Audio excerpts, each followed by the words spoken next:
Bismillah, alhamdulillah. Wassalatu wassalamu ala rasulillah Sayyidina Maulana Muhammad bin Abdullah wa ala alihi wa sahbihi wa man walah. Wa la hawla wa la quwwata illa billah, amma ba'd.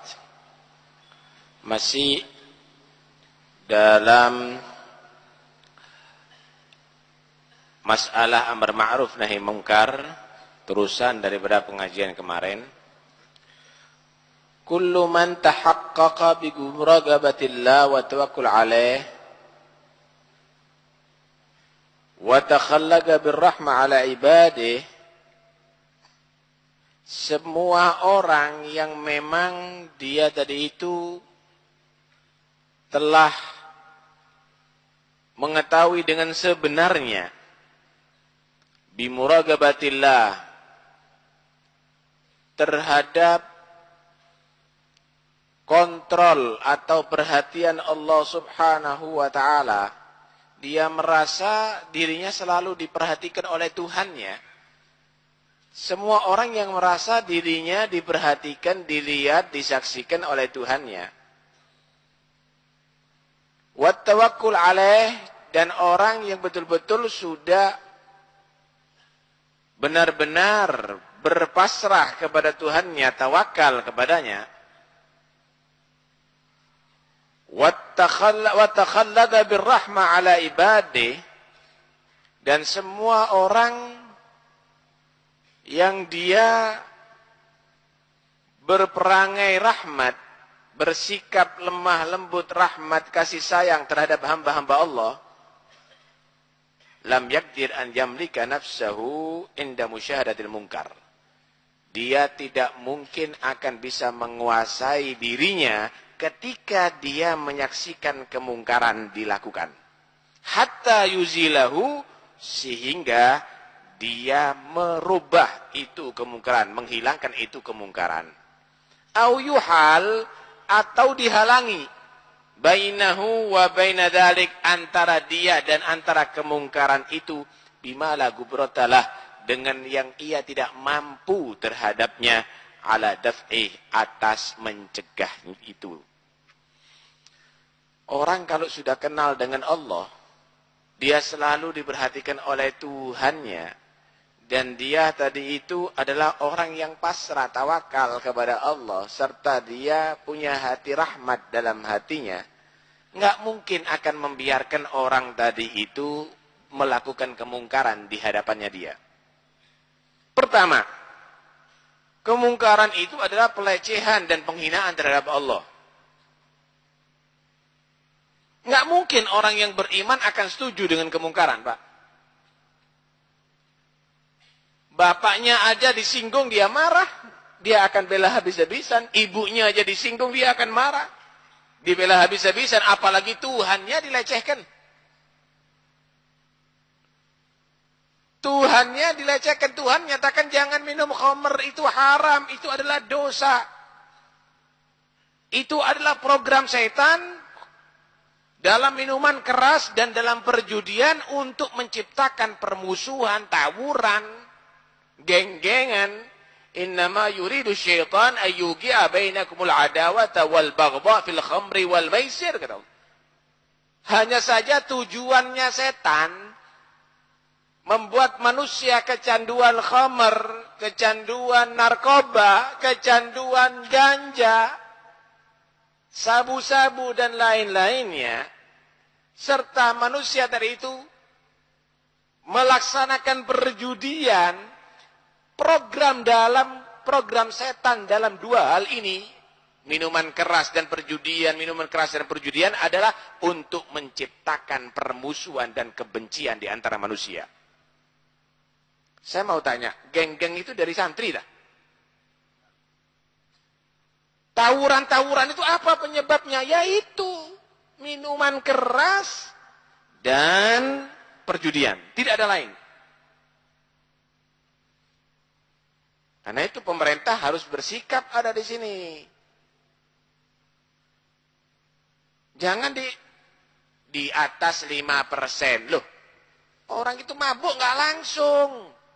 Dari 1% dulu, nanti akhirnya 100%. Orang itu mau menjadi pecandu itu nggak langsung. Karena itu penting sekali untuk pemerintah mempelajari apa ya, kok bisa terjadi tawuran antara pelajar. Pelajar loh nih yang belajar. Yang dikatakan mahasiswa itu paling topnya murid. Yang sudah kelas atas, kok ngono, kok begitu akhlaknya. Kok jadi berandalan? Kenapa? Coba perhatikan baik-baik. Itu semuanya adalah karena perjudian dan juga karena minuman keras. Itu Al-Quran sudah menjawab dari dulu.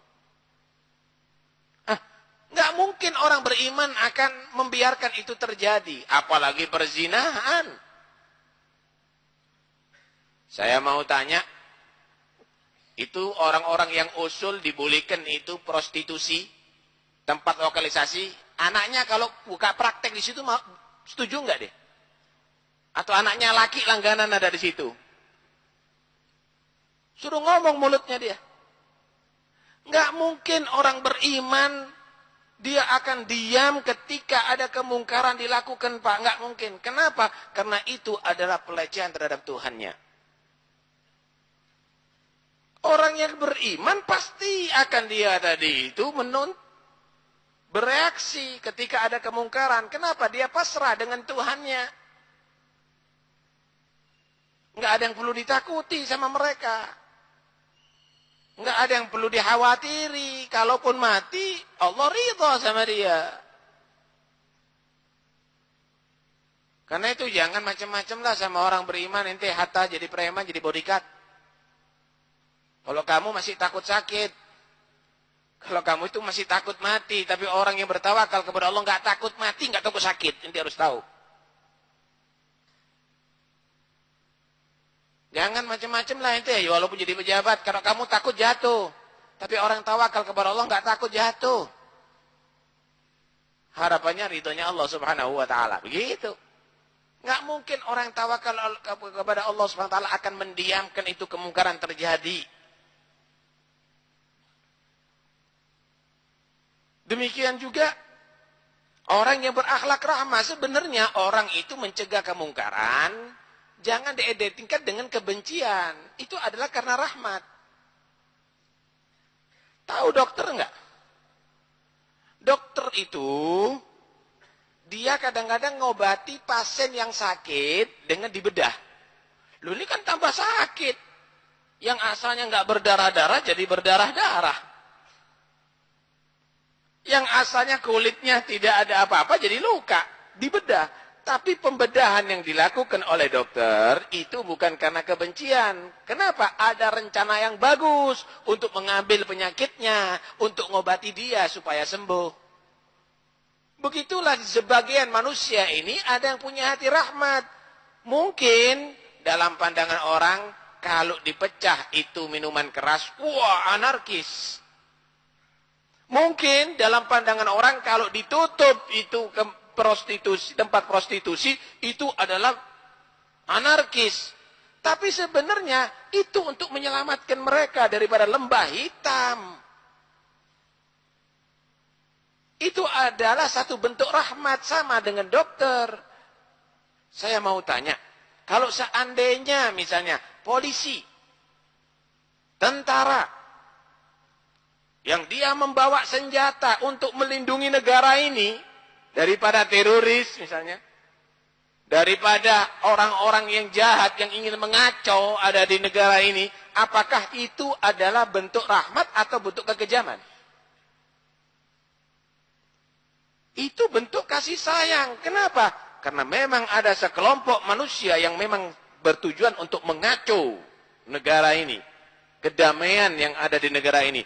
Ditindas dengan tegas, ditangkap, diborgol.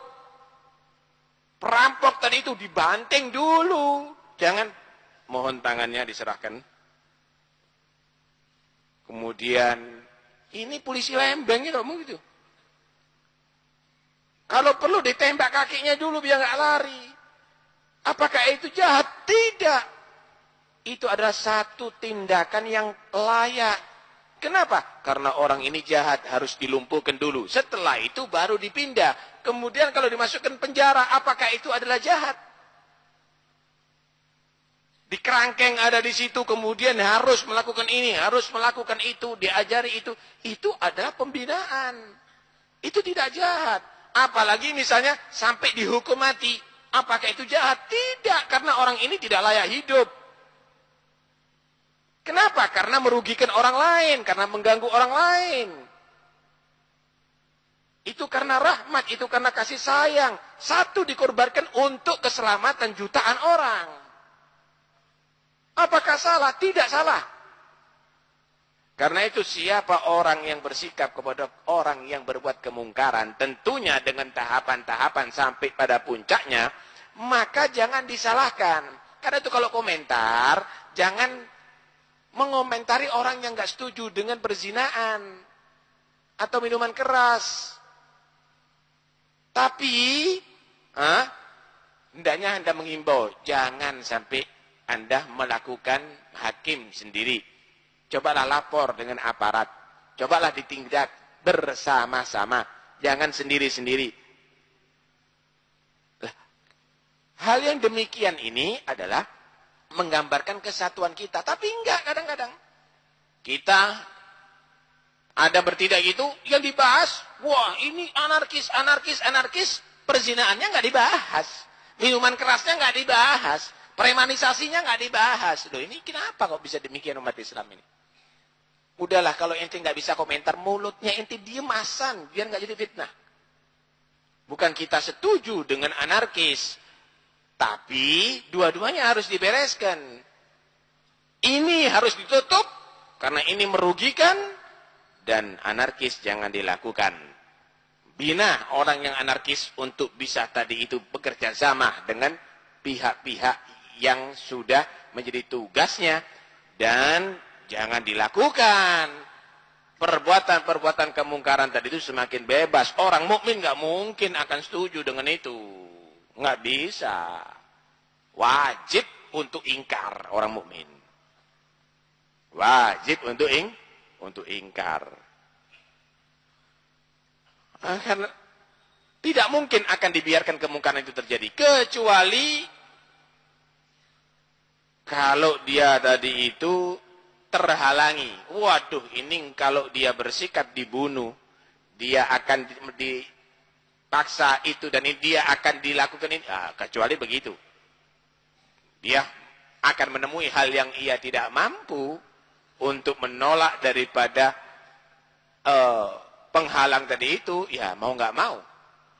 Dia ngalah bukan karena setuju, tapi dia tetap hatinya tidak setuju dan bergelora. Itulah orang mukmin. Pada kemungkaran orang mukmin itu pasti dia tadi itu tidak meridhoi itu semuanya. Kembali kepada pembahasan bahwa amar ma'ruf nahi mungkar itu adalah didasari dengan ikhlas.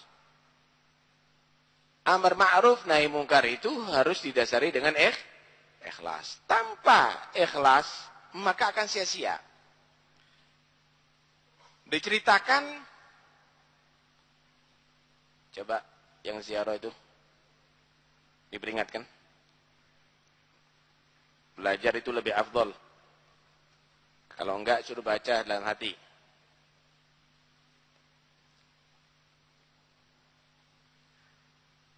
Sesungguhnya ada seseorang yang ahli ibadah. Mereka beribadah kepada Allah Subhanahu wa ta'ala dalam waktu yang sangat lama. Maka datang sekelompok manusia kepada dia, lapor. Kalau bahasa sekarang, kiainya. Tokoh masyarakat, Pak Yai. Di daerah ini, penduduknya mereka itu menyembah pohon. Dia tidak menyembah Allah Subhanahu wa ta'ala. Mensyirikkan Allah Subhanahu wa ta'ala dengan menyembah pohon. Marah ini. si tokoh masyarakat ini, si ustadz ini marah. Langsung diambil pecoknya. Apa pecok itu? Kapak. Ya. Diambil kapaknya. Taruh ada di pundaknya. Langsung menuju ke pohon. Mau ditumbangkan. Ini tumbangkan aja pohonnya sekali. Kalau ditumbangkan pohonnya, berarti sudah nggak ada yang disembah lagi. Nekat. Bingung iblis. Ini kalau ditumbangkan pohonnya berarti kesyirikan hilang ada di daerah tadi itu. Akhirnya iblis menemui orang itu di tengah jalan. Dalam bentuk orang tua. Setan atau jin itu, Pak. Kalau nampak kepada manusia, bukan nampak dalam bentuk aslinya. Demikian juga malaikat. Karena Allah menyatakan, innahum yaronakum huwa wa qabiluhu min haitsu la tarawnahum. Jin itu, setan itu menyaksikan kamu, bisa melihat kamu, tapi kamu nggak bisa melihat dia. Kalau melihat bentuk aslinya nggak mungkin. Kalau menyerupa bisa. Karena itu yang disaksikan dengan yang macam-macam sampai ngelukis atau kalaupun itu benar, itu adalah bukan bentuk aslinya tapi menyerupa. Gambarannya seperti orang topengan.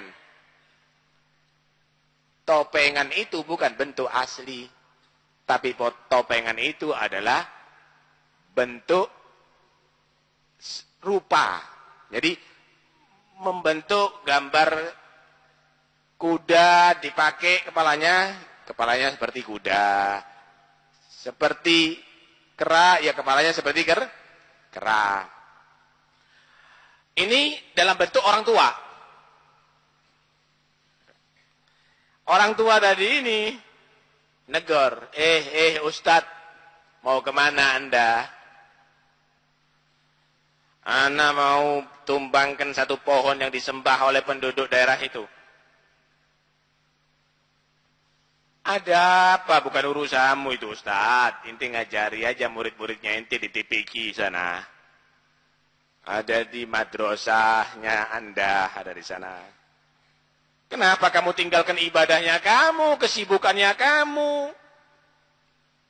Kamu kan lebih enak fokus sama ibadahnya kamu. Kok kamu bingung dengan orang lain sih?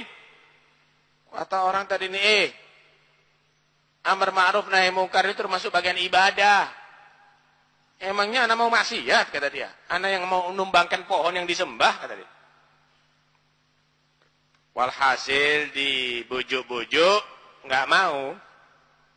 Maka si setan ini mulai tegas. Aku tidak akan membiarkan kamu untuk ke sana. Mau apa kamu? Ya mau saya akan tentang kamu. Ada apa? Akhirnya terjadilah pertikaian. Gelut wis. Si ustadz ini, si tokoh masyarakat ini ikhlas berangkatnya.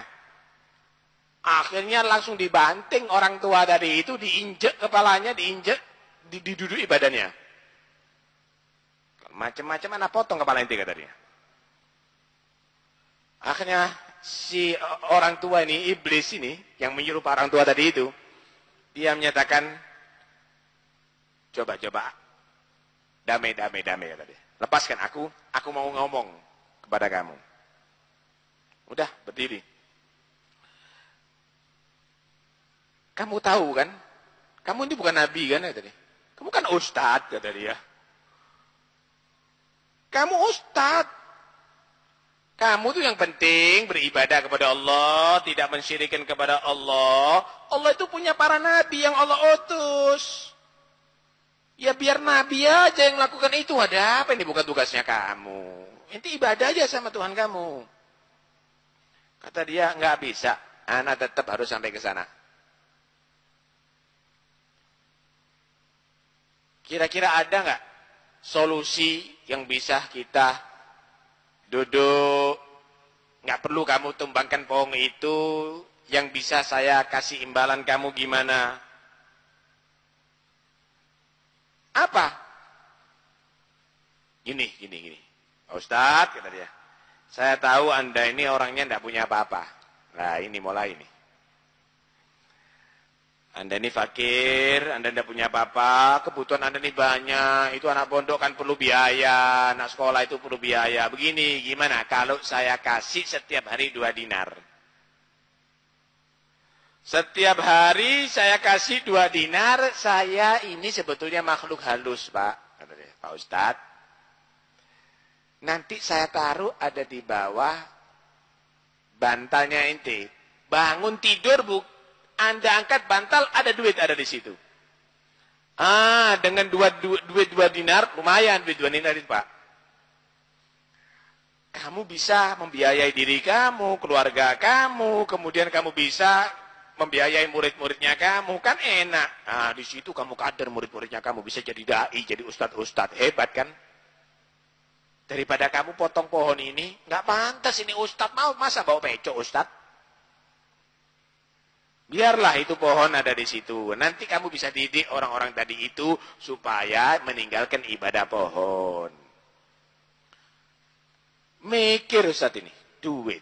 Ya penting duit itu. Biasanya Ustadz kalah ambil duit biasanya ya.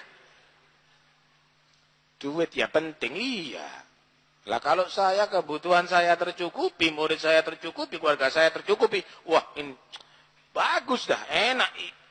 Nggak terganggu, fokus dakwahnya saya. Bener ya? Kamu janji ya? Iya janji, kata dia. Udah. Pulang,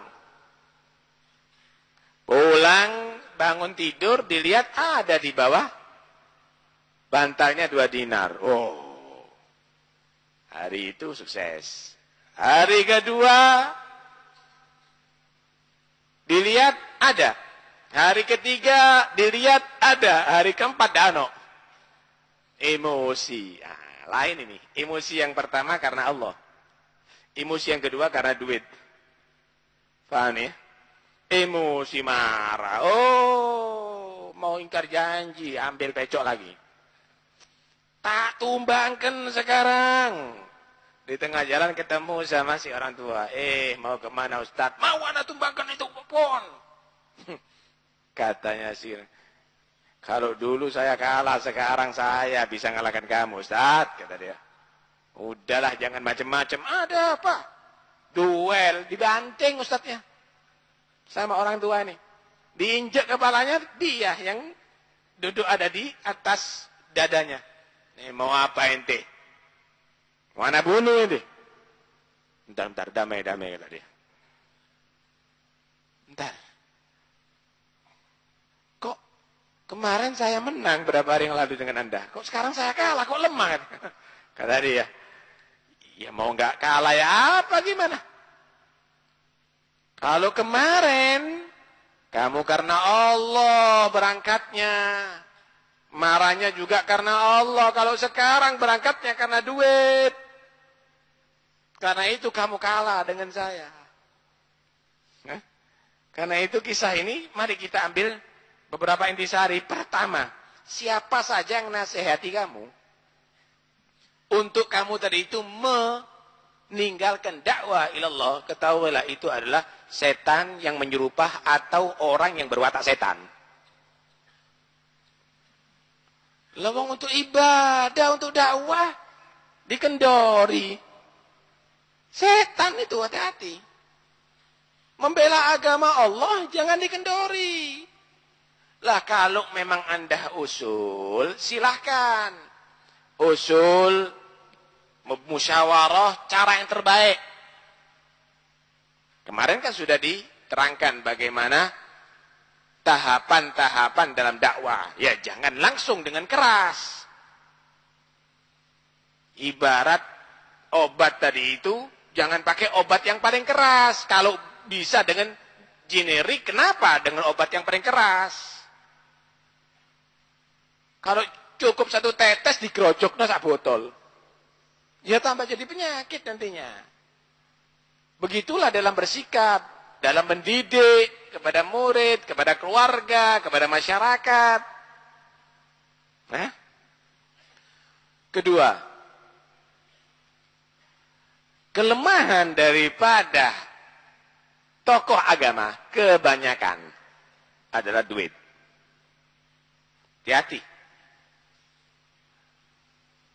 Jangan ente menganggap kalau sudah bangunan kamu tingkat 7 itu berarti sukses. Belum tentu. Dari mana duitnya? Lah kalau duit korupsi, itu bukan sukses, itu kegagalan kamu. Jangan-jangan murid kamu masuk surga, kamu masuk neraka nantinya. Hati-hati. Kesuksesan itu karena keikhlasan. Jangan karena duniawi. Jangan karena pamor. Jangan karena kesohoran. Jangan karena nama baik. Tapi mengharap ridha Allah dan pahala dari Allah subhanahu wa ta'ala. Itu kesuksesan. Ikhlas. Setan gak mampu. Setan itu akan bisa mengganggu orang yang tidak ikhlas. Tapi orang yang ikhlas, setan gak mampu. Illa ibadaka minhumul mukhlasin.